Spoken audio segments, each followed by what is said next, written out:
আসসালামু আলাইকুম। আপনারা সবাই কেমন আছেন? আশা করি ভালো আছেন। আমিও আলহামদুলিল্লাহ ভালো আছি। তো আজকে আমি মাছের ডিম বোনা করে দেখাবো আপনাদেরকে। তো আমি প্রথমে হলুদ দিয়ে দিচ্ছি, তারপর আমি দিয়ে দিচ্ছি লবণ। হলুদ লবণ দিয়ে ভালো করে মাখিয়ে নিতে হবে। তো আমি হলুদ লবণ দিয়ে মাছটা ভালো করে মাখিয়ে নিচ্ছি।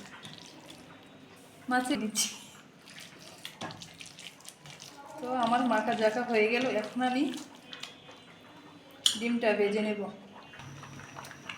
তো আপনারা দেখতে পাচ্ছেন আমি ফ্রাই প্যানে তেল দিয়ে দিচ্ছি। এখন তেলটা ভালো করে গরম হলে তারপরে আমি দিয়ে দিব ডিমগুলা। তো তেলটা গরম হোক। তো কড়াই গরম হয়ে গেছে, এখন আমি দিয়ে দিব ডিমগুলা। তো আপনারা দেখতে পাচ্ছেন আমি ডিমগুলা দিয়ে দিয়েছি। এখন আমি ডিমগুলা ভালো করে ভাজবো।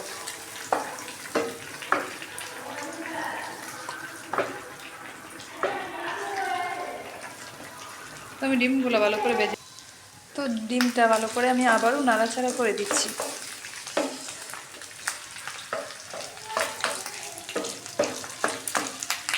এইভাবে ডিম বোনা করে খেলে খুবই মজা লাগে। মাছের ডিম তো অনেক মজা, বাচ্চারাও খেতে খুবই পছন্দ করে। দেখতেই পাচ্ছেন ডিমটা কতটা সুন্দরভাবে ভাজা হয়ে যাচ্ছে। তো আপনারা দেখতে পাচ্ছেন আমার ডিম হালকা ভাজা হয়ে গেল। এখন আমি দিয়ে দিব পেঁয়াজ, কাঁচামরিচ। তো আমি কাঁচামরিচ আর পেঁয়াজ দিয়ে দিয়েছি। তারপর আমি ভালো করে পেঁয়াজ আর কাঁচামরিচটা ভেজে নেব ডিমটার সাথে। তো আমি এখন ভালো করে মিশিয়ে নিচ্ছি।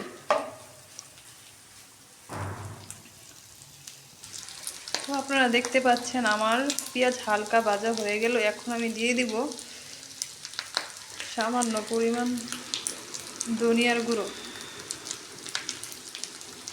তারপর আমি দিয়ে দিব সামান্য পরিমাণ মরিচের গুঁড়ো। তারপর আর একটু হলুদ দিয়ে দিলাম। সবগুলা দিয়ে তারপর আমি আবারও ভালো করে মিশিয়ে নেব।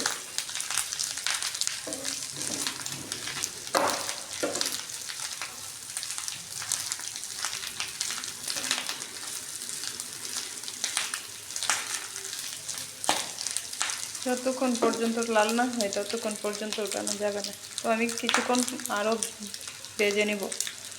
তো আপনারা যারা আমার ভিডিওটা দেখছেন তারা আমার চ্যানেলটা সাবস্ক্রাইব করে দিবেন। তো আপনারা দেখতে পাচ্ছেন আমার ডিম বোনা হয়ে গেল। তো কারা কারা এভাবে পছন্দ করেন কমেন্ট করে জানাবেন। দেখেন কতটা সুন্দর হয়েছে ডিম বোনাটা, খেতে খুবই মজা লাগে এভাবে খেলে। বাচ্চারা তো আরও বেশি পছন্দ করে। তো ভালো থাকবেন, আল্লাহ হাফেজ।